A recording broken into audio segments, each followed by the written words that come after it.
ദൈവത്തിന്റെ അതിശക്തമായ നാമം വാഴ്ത്തപ്പെടുമാറാകട്ടെ. കാൽപ്പാടുകൾ എന്ന ഈ പ്രോഗ്രാമിൽ കൂടെ വലുവനായ രക്ഷകനെ കണ്ടുമുട്ടിയ അനുഭവത്തെ കുറിച്ച് നിങ്ങളുടെ നടുവിൽ പങ്കുവെക്കുവാൻ കർത്താവ് ഒരുക്കി തന്ന വിലപ്പെട്ട സമയത്തെ ഓർത്ത് ദൈവത്തെ സ്തുതിക്കുന്നു, സ്തോത്രം ചെയ്യുന്നു. എന്റെ പേര് ജിനു പുന്നൂസ്. എന്റെ സ്വദേശം പത്തനംതിട്ട ജില്ലയിൽ പ്രാതിയിലാണ്. ഞാൻ ഒരു നാമധേയ ക്രൈസ്തവ കുടുംബത്തിൽ ജനിച്ച് വളർത്തപ്പെടുവാനായിട്ട് ഇടയായി. പപ്പയും മമ്മിയും 2 സഹോദരിമാരുമാണ് എനിക്കുള്ളത്. ഞാൻ ഭവനത്തിന്റെ ഇളയ പൈതലായിരുന്നു. എനിക്ക് ഏകദേശം 1 വയസ്സുള്ളപ്പോ എന്റെ മാതാവ് ഈ രക്ഷയുടെ അനുഭവത്തിലേക്ക് കടന്നു വരുവാനായിട്ട് ഇടയായി.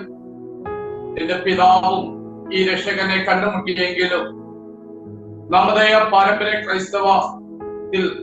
പാരമ്പര്യത്തിൽ കുടുങ്ങിക്കിടന്ന ഒരു യാക്കോബ കുടുംബത്തിൽ കുടുങ്ങിക്കിടന്ന ഞങ്ങളുടെ കുടുംബം പിതാവിനെ ആ പാരമ്പര്യത്തിലേക്ക് വീണ്ടും തിരിച്ചു കൊണ്ടുപോകുവാനായിട്ടിടയായി. പിതാവ് തികഞ്ഞ ഒരു മദ്യപാനിയായിട്ട് ആ ദേശത്തിനും കുടുംബക്കാർക്കും നാട്ടുകാർക്കുമെല്ലാം ഒരു വെറുക്കപ്പെട്ടവനായിട്ട് തന്റെ ജീവിതം നയിക്കപ്പെടുവാനായിട്ടിടയായി.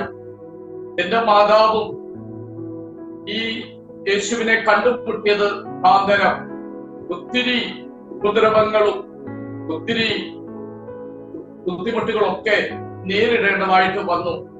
മാതാവിനെ ഞങ്ങളെ കൂടെ തിരിച്ച് പാരമ്പര്യത്തിലേക്ക് കൊണ്ടുപോകുവാനായിട്ട് കുടുംബക്കാരൊക്കെ ഒത്തിരി ശ്രമിക്കുവാനായിട്ടിടയായി.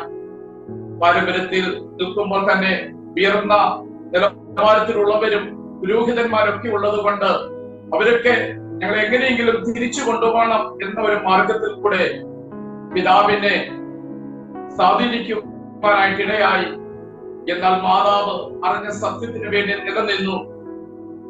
മാതാവിന് ഒത്തിരി ഉപദ്രവങ്ങൾ ഏൽക്കേണ്ടതായിട്ട് കടന്നു വന്നു.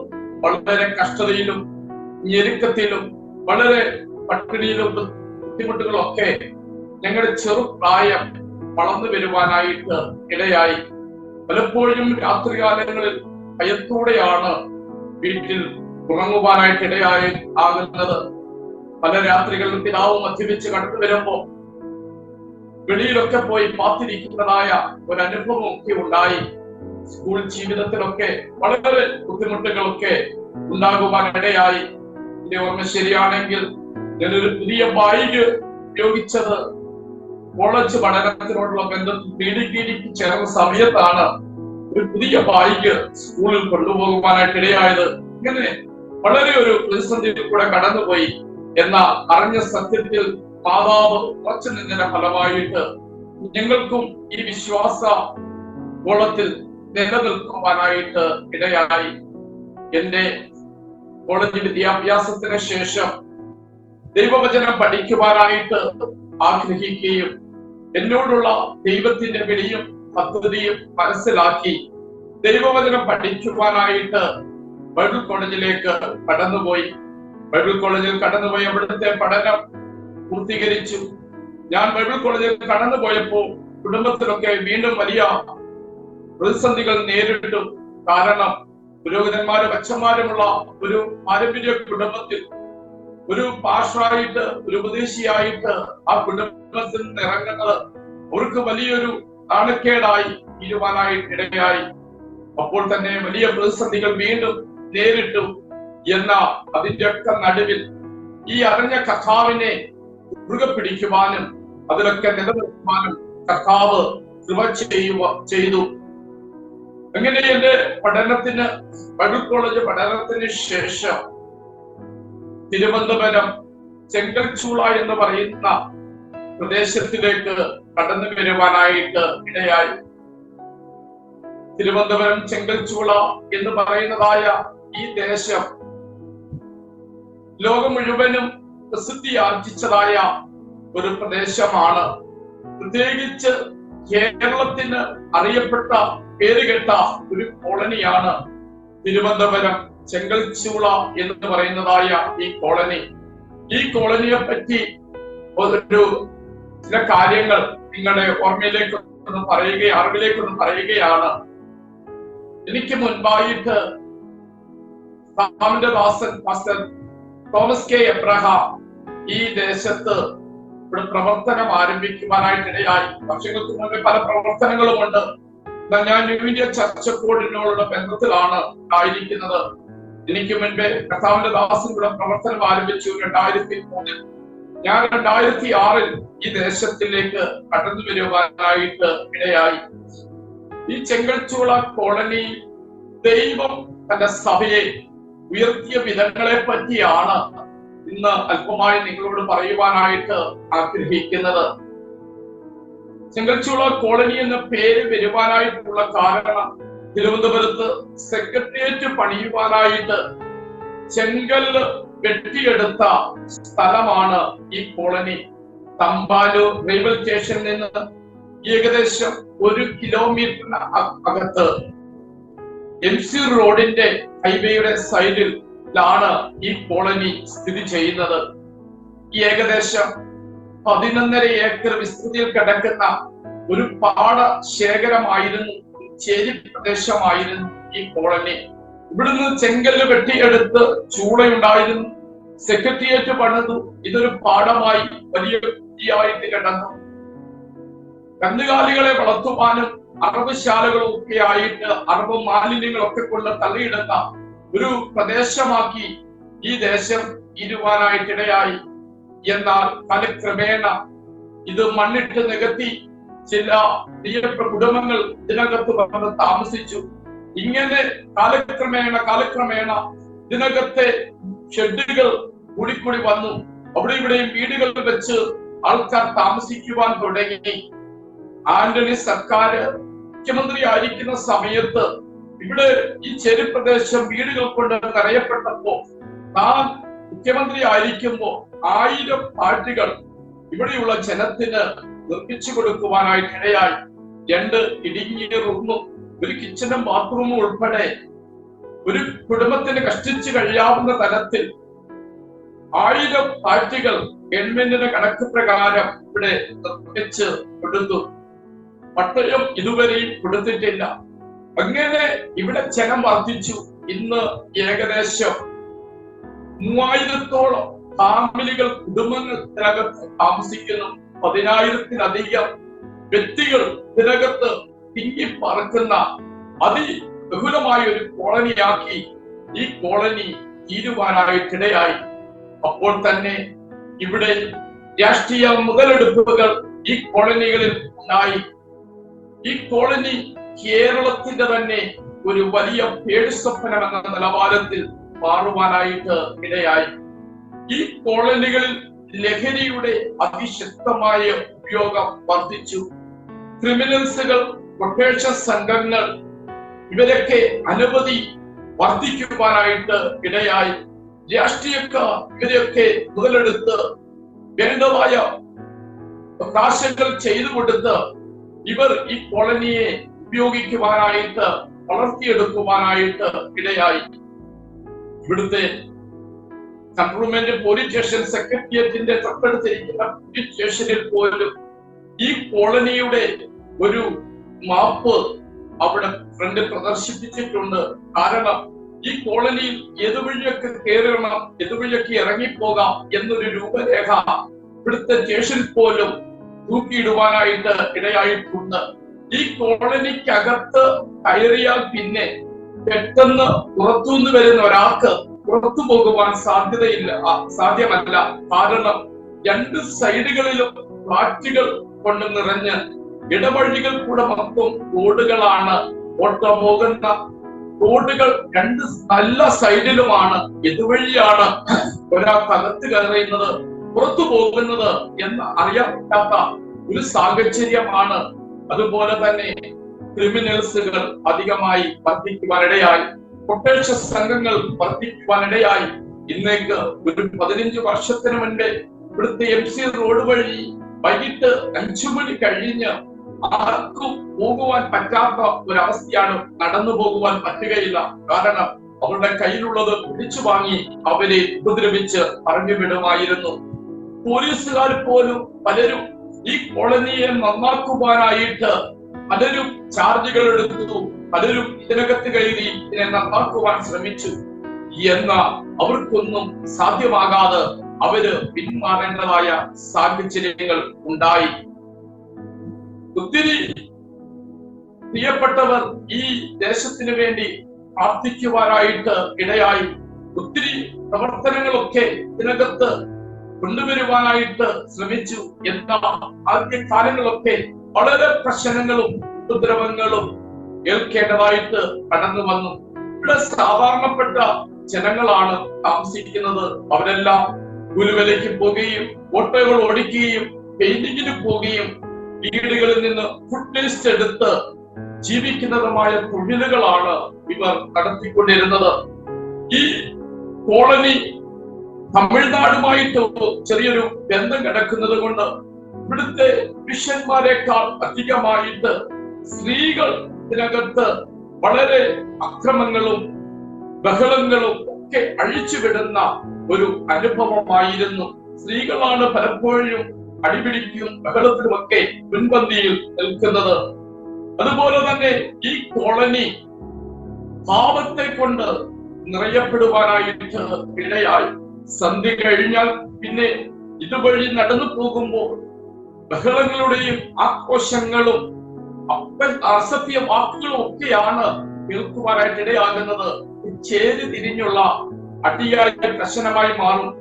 11.5 ഏക്കർ വിസ്തൃതി കിടക്കുന്നത് കൊണ്ട് വേറൊരു സൈഡിൽ നിന്ന് ഒരുവൻ അകത്ത് സൈഡിൽ വന്ന ഇവര് തമ്മിൽ പ്രശ്നങ്ങളാകും.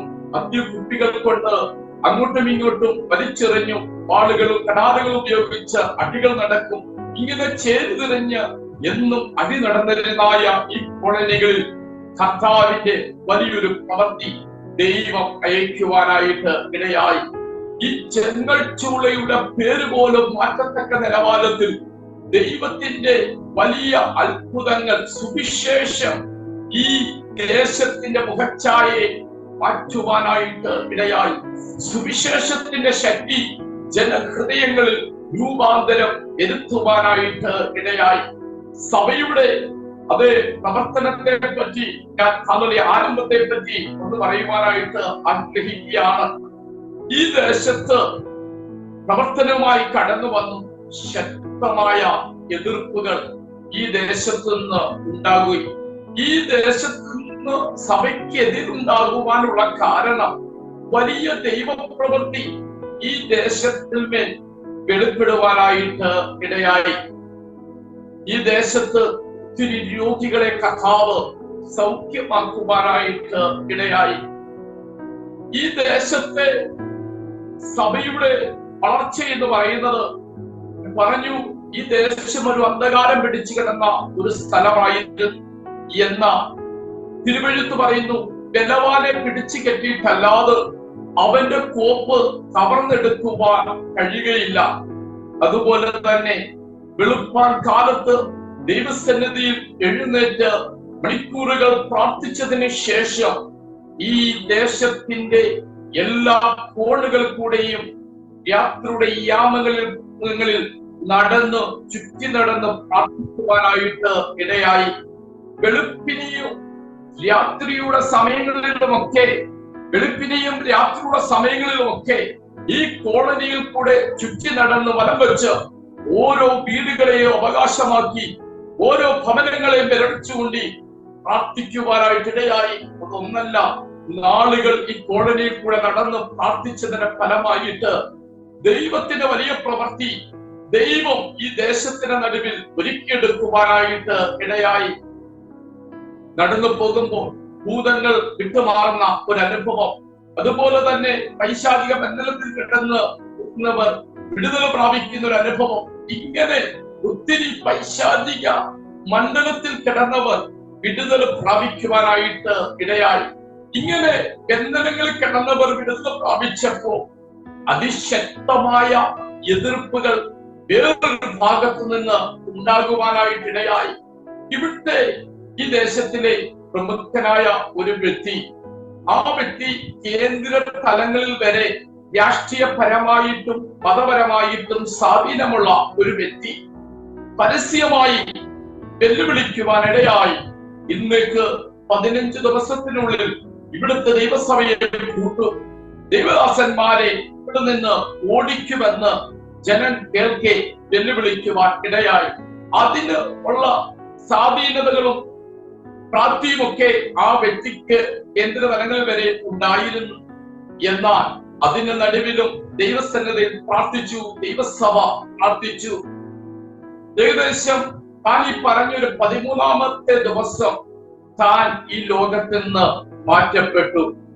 തനിക്ക് വസൂരി പോലത്തെ ഒരു രോഗം പിടിപെട്ട് താൻ അത് കൂടി ഈ ലോകത്തിൽ നിന്ന് താൻ മാറ്റപ്പെട്ടു. പായിക്കകത്ത് പൊതിഞ്ഞു കെട്ടി ഈ ദേശത്ത് തന്നെ കൊണ്ടുവന്നു.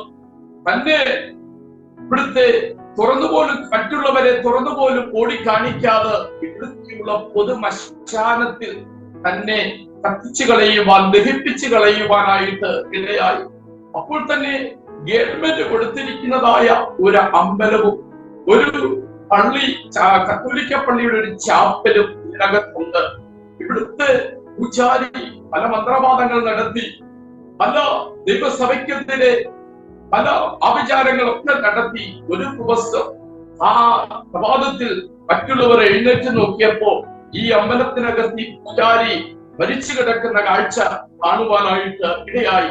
അങ്ങനെ ദൈവം ഈ ദേശത്തിന്റെ നടുവിൽ ചില ദൈവപ്രവൃത്തി വെളിപ്പെടുത്തി ജനത്തിന് ഭയമുണ്ടാകുവാനായിട്ട് ഇടയായി. സഭയെ ദൈവം വളർത്തുവാനായിട്ടുള്ള കാരണം നമ്മുടെ ചർച്ചിൽ കടന്നു വരുന്ന അജിത് എന്ന് പറയുന്നതായ ഒരു വാത്സല്യ സഹോദരി 11 വർഷക്കാലമായി തിരുവനന്തപുരം RCCയിൽ ബ്ലഡ് ക്യാൻസറിനാൽ ചികിത്സയിലായിരുന്ന ഈ സഹോദരി ഈ ദേശത്തിലെ അനവധി യൗവനക്കാരുടെ ബ്ലഡ് 11 വർഷത്തിന് ഉള്ളിൽ ഈ ശരീരത്തിൽ കയറ്റുവാനായിട്ടിടയായി. ഏകദേശം 540 ബ്ലഡ് ഈ സഹോദരിയുടെ ശരീരത്തിന്മേൽ കയറ്റി. ഈ സഹോദരി ഈ ദേശത്തിലെ വലിയൊരു പ്രശ്നക്കാരിയായിരുന്നു. നാട്ടുകാരുമായിട്ടൊക്കെ ബഹളത്തിനും പ്രശ്നത്തിനും ഒക്കെ പോകും. എന്ന ഈ സഹോദരി ഈ ഹോസ്പിറ്റലിൽ ചികിത്സയിൽ ആണ്. താൻ ഹോസ്പിറ്റലിൽ പോയി ബ്ലഡ് കയറ്റും, ആരോഗ്യം പ്രാപിച്ച് വീട്ടിൽ വരും. ഈ ബ്ലഡ് തന്റെ ശരീരത്തിൽ നിന്ന് ചില മണിക്കൂറുകൾ കഴിയുമ്പോൾ നഷ്ടപ്പെടും. പല്ല് തേക്കുമ്പോൾ മോണയിൽ നിന്ന് ബ്ലഡ് എടുക്കുന്ന അനുഭവം, ബാത്റൂമിൽ പോകുമ്പോൾ തന്റെ ശരീരത്തിൽ നിന്ന് ബ്ലഡ് പോകുന്നു. ഇങ്ങനെ ഹോസ്പിറ്റലും ഭവനവുമായി മാറി മാറി 11 വർഷക്കാലം എന്റെ ജീവിതം തള്ളി നീക്കുവാനായിട്ട് ഇടയായി. ഇവിടുത്തെ കൺട്രോൾമെന്റ് പോലീസ് സ്റ്റേഷനിൽ നിന്ന് എനിക്ക് ജീവിക്കുവാൻ താൻ രോഗിയായതുകൊണ്ട് ആ കാലത്ത് ഒരു STD ബൂത്ത് എനിക്ക് ഗവൺമെന്റിൽ നിന്ന് അനുവദിച്ചു കൊടുക്കുവാനായിട്ടിടയായി. ഇങ്ങനെ എനിക്കൊരു മകളുണ്ട്, ഭർത്താവുണ്ട്. ഇങ്ങനെ ഈ കുടുംബം മുമ്പോട്ട് പോകുകയപ്പോ താൻ ഒരു ദിവസം പ്രാർത്ഥനയ്ക്ക് കടന്നു വന്നു. ദൈവസഭ തനിക്ക് വേണ്ടി പ്രാർത്ഥിക്കുവാനിടയായി. പ്രാർത്ഥനയുടെ നടുവിൽ ചില പൈശാചിക ശക്തികൾ, ചില അന്ധകാര ശക്തികൾ തന്നെ വിട്ട് മാറിപ്പോകുവാനായിട്ടിടയായി. ഈ പൈശാചിക ശക്തികളായിരുന്നു തന്റെ ഏറ്റവും പിടിച്ചുകൊണ്ടിരുന്നത്. ഈ ശക്തികൾ തന്നെ വിട്ട് മാറിപ്പോയി. ഇന്ന് ദൈവകൃപയാ അനേകം വർഷങ്ങളായി ആ സഹോദരി ഇതിന്റെ പേരിൽ ഒരു മെഡിസിൻ എടുക്കുവാനോ ഇതിന്റെ പേരിൽ ഒരു മരുന്നെടുക്കുവാനോ ഇടയാകാതെ ദൈവം അത്ഭുതകരമായ സൗഖ്യം കർത്താവ് കൊടുക്കുവാനായിട്ട് ഇടയായി. അതുപോലെ തന്നെ നമ്മുടെ ചർച്ചിൽ വന്നുകൊണ്ടിരുന്ന ഒരു വാത്സല്യ മാതാവ് ഉണ്ടായിരുന്നു. ഇന്ന് താന് നിത്യതയിൽ പ്രവേശിച്ചു, അവിടെ വിശ്രമിക്കുകയാണ്. ഈ മാതാവ് തന്റെ ഭർത്താവ് ഒരു മന്ത്രവാദിയായിരുന്നു.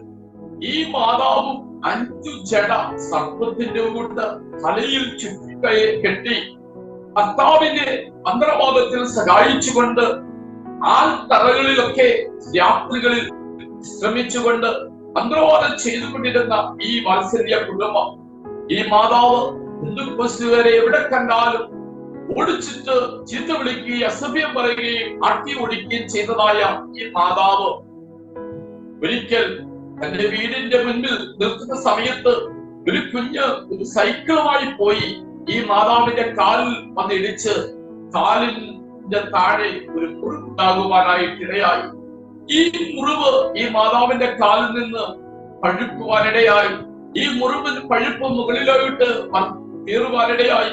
ഇവിടുത്തെ ജനറൽ ഹോസ്പിറ്റലിൽ ഈ മാതാവ് തന്റെ മുറിവിന് വേണ്ടി അവിടെ ചികിത്സയ്ക്ക് വേണ്ടി കടന്നുപോയി. തന്റെ ഷുഗർ ഹൈയായി, പഴുപ്പുകൾ മുകളിലോട്ട് കയറി. 3 മാസത്തോളം തിരുവനന്തപുരം ജനറൽ ഹോസ്പിറ്റലിൽ ഈ മാതാവ് അതെ ചികിത്സിക്കുവാനായിട്ടിടയായി. ഒടുവിൽ ഡോക്ടർമാർ പറഞ്ഞു, കാല് കുട്ടിന്റെ മുകളിൽ വെച്ച് മുറിച്ച് മാറ്റണമെന്ന് പറയുവാൻ ഇടയായി. എനിക്ക് ഉറക്കമില്ല, വേണ്ടപോലെ ആഹാരം കഴിക്കുവാൻ പറ്റുന്നില്ല. വല്ലാത്തതായ ഒരു മരണ ഭീതിയിൽ കൂടെ ഈ മാതാവ് കടന്നുപോയി. ഹോസ്പിറ്റലിൽ ചെന്ന മാതാവിനോട് ഒരിക്കൽ പ്രാർത്ഥിക്കട്ടെ എന്ന് ചോദിച്ചു. മാതാവ് പ്രാർത്ഥിക്കണ്ട എന്ന് പറഞ്ഞു. വീണ്ടും തന്നോട് ഞങ്ങളൊന്ന് പ്രാർത്ഥിക്കട്ടെ എന്ന് ചോദിച്ചപ്പോ ആരോ തന്റെ ഉള്ളിൽ പറയുന്നത് പോലെ തനിക്ക് തോന്നി, പ്രാർത്ഥിച്ചിട്ട് പോട്ടെ, നിനക്ക് എന്താ എന്ന് തന്റെ മനസ്സിൽ ആരോ എന്ന് പറയുന്നത് തോന്നി. താൻ പ്രാർത്ഥിക്കുവാൻ സമ്മതിച്ചു. പ്രാർത്ഥിക്കുമ്പോൾ മാതാവ് ഉറങ്ങുവാനായിട്ടിടയായി. 3 മാസം വേണ്ടവർ ഉറക്കമില്ലാതെ കിടന്ന മാതാവ് ഉറങ്ങി. പിറ്റേ ദിവസമാണ് ഈ മാതാവ് ഉണർന്നത്. ഉണർന്നപ്പോൾ താൻ ഭക്ഷണം ചോദിച്ചു വാങ്ങി കഞ്ഞി കുടിക്കുവാനായിട്ടിടയായി. പറയട്ടെ വാത്സല്യ സഹോദരങ്ങളെ, മാതാവിനെ കർത്താവ് സൗഖ്യമാക്കി. കാല് മുറിച്ചു മാറ്റേണ്ട ഈ അവസ്ഥയിൽ നിന്ന് മാതാവിനെ പൂർണ്ണമായി സൗഖ്യദൈവം കൊടുത്ത് ഭവനത്തിലേക്ക് കടന്നു വന്നു. തന്നെ ആദ്യം സഹോദരന്മാർ പോയി എടുത്തുകൊണ്ട്, കൈകളിൽ എടുത്തുകൊണ്ട് തന്നെ ആലയത്തിൽ കൊണ്ടുവന്നു. ആലയത്തിൽ കൊണ്ടുവന്ന് മാതാവ് ദൈവത്തെ ആരാധിക്കുവാനായിട്ട് മുമ്പോട്ട് കടന്നു വന്നു. 5 ജടകൾ സർപ്പത്തിന്റെ കൂടെ വെച്ച് ഹലലി കെട്ടിയിരുന്ന ഈ മാതാവിന്റെ തലമുടിയിലെ ജടകൾ മുറിച്ചു മാറ്റിയപ്പോൾ ബ്ലഡ് തലമുടിയിൽ കൂടെ കടന്നു വന്നു. ഈ മാംസവും മുടിയുമായിട്ട് യോജിക്കുവാനിടയായി. ബ്ലഡ് വരത്തക്ക നിലവാരത്തിൽ വൈശാലിക മേഖലകൾ മാതാവിനെ കീഴടക്കിയിരുന്നു. അതിൽ നിന്ന് മാതാവിനെ കർത്താവ് വിടിവിക്കുവാനായിട്ട് ഇടയായി. അതുപോലെ തന്നെ വേറൊരു മാതാവ് ഇന്ന് നമ്മളോടൊപ്പം ദൈവത്തെ ആരാധിക്കുന്നുണ്ട്. സൂസൻ രാജ് KPS എന്ന നാടക പീഠിൽ 38 വർഷക്കാലം നാടകം കളിച്ചുകൊണ്ട് ലോകത്തിന്റെ രാജ്യത്തിന്റെയൊക്കെ കേരളത്തിന്റെ വിവിധ ഇടങ്ങളിൽ, ഇന്ത്യയുടെ പല സ്റ്റേറ്റുകളിൽ ടീമായിട്ട് കടന്നുപോയി നാടകം കളിച്ചുകൊണ്ട് ഇരുന്ന ഒരു മാതാവ്. തനിക്ക് 3 ആൺമക്കളുണ്ട്. ഈ 3 ആൺമക്കളും ഈ ദേശത്തിലെ പ്രഭുത്വ പ്രൗഢികളായിട്ട്, തലവന്മാരായിട്ട് പല പേരുകളൊക്കെ അറിയപ്പെട്ടുകൊണ്ടിരുന്ന ഈ സഹോദരന്മാർ. എന്ന ഈ മാതാവ് 10 സിനിമയ്ക്കകത്തും 10 സീരിയലിനകത്തും വേഷമിട്ടിട്ടുണ്ട്. ചെറിയ ചെറിയ പടങ്ങൾ ഇട്ടിട്ടുണ്ട്. ഇങ്ങനെ ഈ സഹോദരി ഈ ലോകപ്രകാരം ഓടി നടന്നു. ഈ സഹോദരിയുടെ ഭവനത്തിൽ പലപ്പോഴും പ്രാർത്ഥിക്കുവാൻ കടന്നു ചെല്ലുമ്പോൾ ഇവിടെ പ്രാർത്ഥന ആവശ്യമില്ല, ഇവിടെ ഞങ്ങൾക്ക് ഞങ്ങളുടെ ദൈവമുണ്ട്, ഇവിടെ പ്രാർത്ഥിക്കണ്ട എന്ന് പറഞ്ഞുകൊണ്ട് ഇവിടെ നിന്ന്, ആ വീട്ടിൽ നിന്ന് പലപ്പോഴും ഇറക്കിവിട്ടിട്ടുണ്ട്. എന്നാൽ തന്റെ ഉദരത്തിൽ, വയറ്റിനകത്ത് ഒരു പ്രയാസം നേരിട്ടു. ഹോസ്പിറ്റലിൽ കടന്നുപോയി ഒരു സർജറിക്ക് വിധേയപ്പെട്ടു. ആ സർജറി കഴിഞ്ഞ് വിശ്രമം കഴിഞ്ഞിട്ട് വീണ്ടും താൻ ഉപജീവനത്തിന് വേണ്ടി പോകുവാൻ ശ്രമിക്കുമ്പോൾ വീണ്ടും പ്രശ്നമുണ്ടായി. ആ വയറ്റിൽ തന്നെ അടുത്ത ഒരു ഓപ്പറേഷൻ കൂടി ഡോക്ടർ പറഞ്ഞു. 2 ഓപ്പറേഷൻ ശരീരത്തിൽ കഴിഞ്ഞു. വീണ്ടും താൻ ഭവനത്തിൽ വിശ്രമിച്ചു. ചില നാളുകൾക്ക് ശേഷം വീണ്ടും തനിക്ക് വയറ്റിൽ പ്രയാസമുണ്ടായി. അടുത്ത ഒരു ഓപ്പറേഷൻ കൂടി ഡോക്ടർമാർ ഇത് കൽപ്പിച്ചു. മാസങ്ങളായി ജോലിക്ക് പോയിട്ട് വളരെ പ്രയാസമായി ആ ഭവനം, വളരെ കഷ്ടതയിലായി ആ കുടുംബം. എന്നാൽ 3ാമത് ഒരു ഓപ്പറേഷൻ കൂടെ പറഞ്ഞപ്പോൾ എനിക്ക് പിടിച്ചു നിൽക്കുവാനായിട്ട് കഴിഞ്ഞില്ല. താൻ പ്രാർത്ഥിക്കുവാനായിട്ട് ആലയത്തിൽ കടന്നു വന്നു. പ്രാർത്ഥിക്കുവാനായിട്ട് ആലയത്തിൽ കടന്നു വന്നു. ദൈവസന്നിധി തനിക്ക് വേണ്ടി, ഈ മാതാവിന് വേണ്ടി പ്രാർത്ഥിച്ചു. ദൈവം അത്ഭുതകരമായ സൗഖ്യം മാതാവിന്റെ ജീവിതത്തിന്മേൽ സ്വർഗം കൊടുത്തു. പിന്നീട് ഒരു ഓപ്പറേഷൻ അതിന് ചെയ്യുവാൻ ദൈവം അനുവദിച്ചിട്ടില്ല. ആ നാടകത്തിൽ നിന്ന് വിട പറഞ്ഞ്, താൻ ആയിരുന്ന പശ്ചാത്തലത്തിൽ നിന്ന് വിട പറഞ്ഞിട്ട് താൻ ഇന്ന് കർത്താവിനെ അറിയുവാനായിട്ട് ആരാധനയ്ക്ക് കടന്നു വരുമെന്ന് കർത്താവിനെ ആരാധിച്ചുകൊണ്ടിരിക്കുന്നു. ഇവിടെ ചർച്ച് ഒരു ഷെഡ് കെട്ടുവാൻ ആഗ്രഹിച്ചപ്പോ താനും തന്റെ മക്കളുമാടാണ് അതിനെ എതിർത്തു. ഈ ഇവിടെ കെട്ടിയാൽ ഇത് അടിച്ചു പൊളിക്കുമെന്ന് പറഞ്ഞ് എതിർത്ത മാതാവ് തന്റെ 2 ആൺമക്കളും ഇന്ന് യേശുവിനെ അറിയുവാനായിട്ട് ഇടയായി. മൂത്ത മകൻ മാത്രം ഇതുവരെ കർത്താവിനെ അറിഞ്ഞിട്ടില്ല. ഈ പ്രിയപ്പെട്ടവര് യേശുവിനെ അറിഞ്ഞു. അതുപോലെ തന്നെ വേറൊരു സഹോദരനായിരുന്നു ഈ ദേശത്തുള്ള ഗോപൻ എന്ന് പറയുന്നത്. താനെ കേട്ട പോലീസ് സ്റ്റേഷൻ പോലും പോലീസുകാർക്ക് പോലും ഭയമാണ് തന്നെ. കൈബലങ്ങളുമായിട്ട് പോലീസ് കൊണ്ടുപോകുന്ന സമയത്ത് ഓടിക്കൊണ്ടിരിക്കുന്ന ജീപ്പിൽ നിന്ന് എടുത്തു ചാടി താൻ അവിടെ നിന്ന് രക്ഷപ്പെടും. പോലീസ് പിടിക്കുവാൻ വരുമ്പോൾ ഇവിടെ 2 നില കാറ്റുകളാണ് ഗവൺമെന്റ് കൊടുത്തിരിക്കുന്നത്. ടെറസിന്റെ മുകളിൽ നിന്ന് എടുത്ത് താഴ്ചാടി താൻ സാരമായി അവിടെ നിന്ന് രക്ഷപ്പെടും. അങ്ങനെ ശരീരം മുഴുവനും വെട്ടുകളാലും നിറയപ്പെട്ടതായി ഗോപൻ എന്ന് പറയുന്നതായ ഒരു വാത്സല്യ സഹോദരൻ. താൻ ഇവിടുത്തെ ലിസ്റ്റിൽ പേരുള്ള വ്യക്തിയാണ്. പോലീസ് സ്റ്റേഷൻ പോലും ഭയാനകമായ അന്തരീക്ഷം സൃഷ്ടിക്കുന്ന ഒരു വ്യക്തിയാണ്. തന്റെ ഭാര്യ യേശുവിനെ അറിഞ്ഞു. അതിന്റെ ഫലമായിട്ട് താനും വളരെയധികം ദൈവദാസന്മാരെ ഉപദ്രവിക്കുവാനായിട്ട് താനും കരുതി ആ കത്തിയുമായിട്ടൊക്കെ പലപ്പോഴും പതിയിരിക്കുന്നതായ അനുഭവങ്ങൾ ഉണ്ടായിരുന്നു. ഭാര്യ യേശുവിനെ അറിഞ്ഞതിന് ഫലമായിട്ട് ദൈവദാസന്മാരെ ഉപദ്രവിക്കണമെന്ന ആഗ്രഹത്തോടെ പല പതിയിരിപ്പുകൾ താൻ നടത്തി. എന്നാൽ അതിൽ നിന്നൊക്കെയും ദൈവം തന്നെ ഒന്നും ചെയ്യുവാൻ അനുവദിച്ചില്ല. ഒരു രാത്രിയിൽ എനിക്ക് മരണഭയമുണ്ടായി. ആത്മഹത്യകൾ ചെയ്യണമെന്ന ചിന്ത തനിക്കുണ്ടായി. തനിക്ക് നിൽക്കുവാൻ പറ്റുന്നില്ല. രാത്രിയുടെ യാമങ്ങളിൽ തനിക്ക് മരണപ്രാളമുണ്ടായി. ഞങ്ങൾ താമസിക്കുന്ന ഭവനത്തിലേക്ക് ഓടി വന്ന് അവിടെ നിന്ന് നിലവിളിച്ചു, എനിക്ക് രക്ഷപ്പെടണം, എനിക്ക് മരിക്കുന്ന, എനിക്ക് രക്ഷപ്പെടണം എന്ന് പറഞ്ഞു. തനിക്ക് വേണ്ടി പ്രാർത്ഥിച്ചു. അനവധി പൈശാചിക ശക്തികൾ ആ സഹോദരന്റെ ശരീരത്തിൽ നിന്ന് വിട്ടുമാറുവാനിടയായി. ആ സഹോദരൻ സ്വാതന്ത്ര്യം പ്രാപിച്ച് ദൈവത്തെ അറിയുവാൻ അതൊരു മുഖാന്തരമാക്കി തീരുവാനായിട്ട് ഇടയായി. കേൾക്കുന്ന വാത്സല്യ സഹോദരങ്ങളെ, ഈ ദേശത്തിന്മേൽ അന്ധകാരം പിടിച്ചു കിടന്ന ഒരു സ്ഥലമായിരുന്നു. ഇങ്ങനെ ദൈവം അതാത് സമയങ്ങളിൽ ദൈവത്തിന്റെ പ്രവൃത്തി വ്യക്തിപരമായ ജീവിതത്തിന്മേൽ ദൈവം വെളിപ്പെടുത്തുവാനായിട്ട് ഇടയായി. അങ്ങനെ ജനഹൃദയങ്ങൾ കർത്താവിനെ അറിയുവാൻ, പിടിവിക്കപ്പെടുവാനായിട്ടൊക്കെ ഒരു മുഖാന്തരമായി ഇടയായി. അപ്പോൾ തന്നെ ഈ ദേശത്തിന്റെ വേറൊരു സ്വഭാവം എന്ന് പറയുന്നത് അന്ധകാരം മുടപ്പെട്ടതായ ഈ ദേശം ആത്മഹത്യകൾ വർദ്ധിച്ചുകൊണ്ടിരുന്ന ഒരു ദേശമായിരുന്നു. മാസത്തിൽ 4 ആത്മഹത്യ അല്ലെങ്കിൽ 5 ആത്മഹത്യകൾ ദേശത്ത് നടമാടിക്കൊണ്ടിരുന്നു.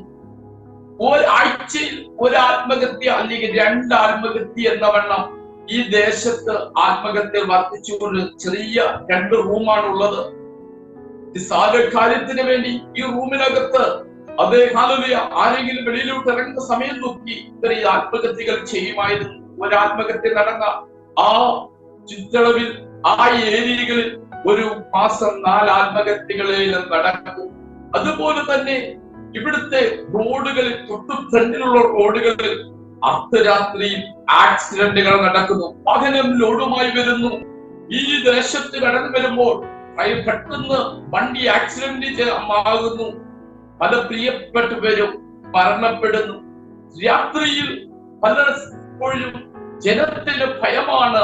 ജനല വലിച്ചു കൊണ്ടുപോകുന്ന സൗണ്ട് കേട്ടിട്ട് ജനം ഭയപ്പെട്ട് പുറത്തിറങ്ങുവാൻ കഴിയാതെ വേണം ഭയാനകമായ അവസ്ഥയിൽ ജീവിതം നയിച്ചു കൊണ്ടിരിക്കുന്ന സമയം.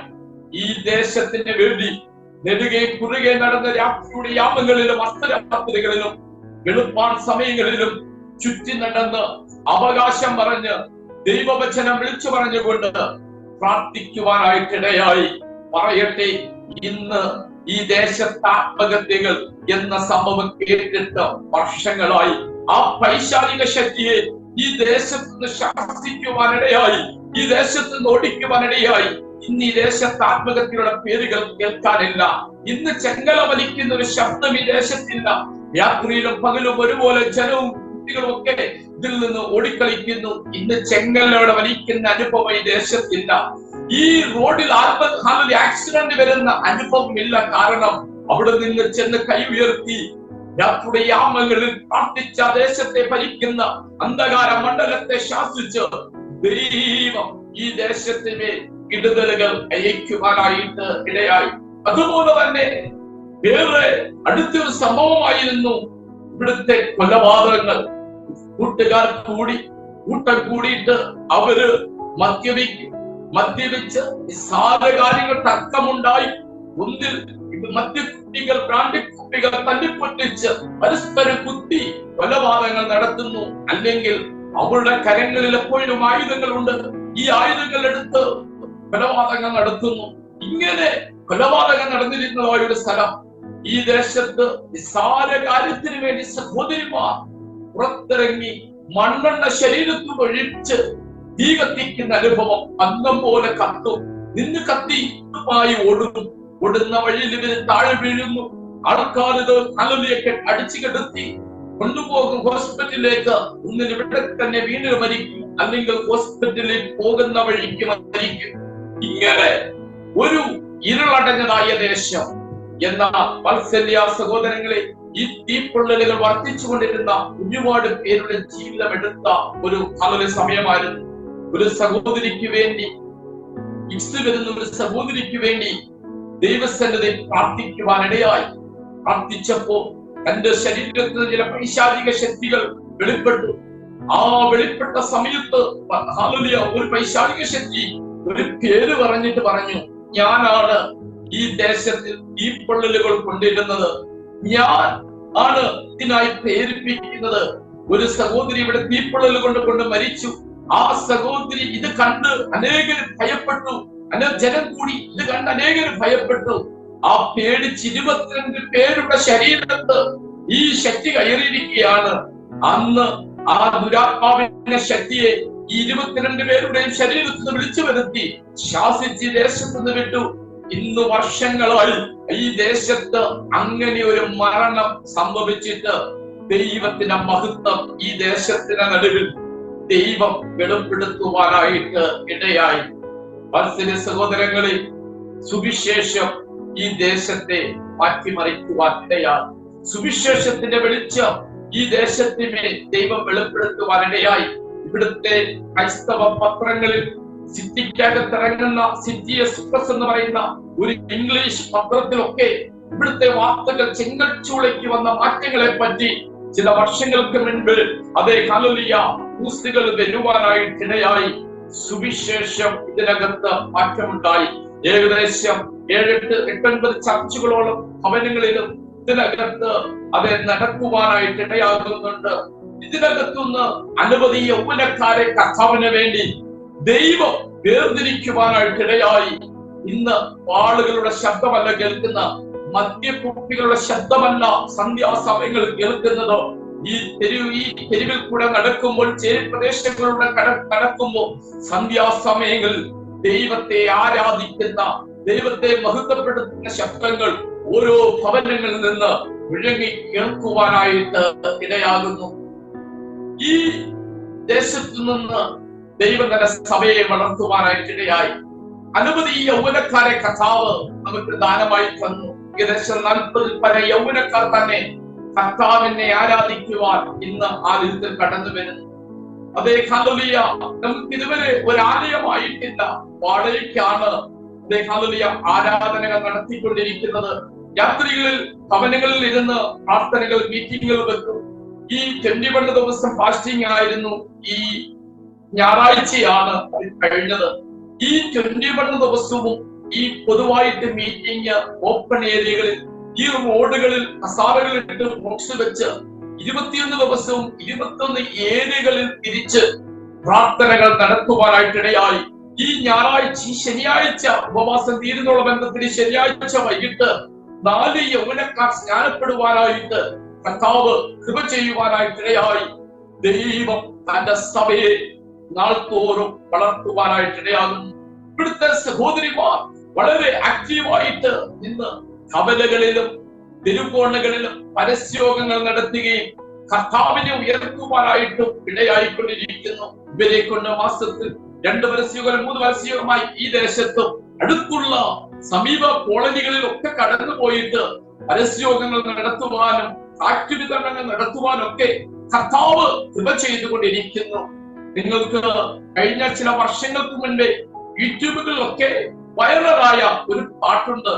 ദൈവം ചെയ്ത നന്മകൾക്കെല്ലാം നന്ദി പറഞ്ഞിടുവാൻ നാവിത് പോരാ, നാടിത് പോരാ, ആയുസ്സും ഇത് പോരാ എന്ന് പറയുന്നതായ ഈ മനോഹരമായ പാട്ട് നമ്മുടെ ചർച്ചിൽ പാടിയ ഒരു പാട്ടാണ്.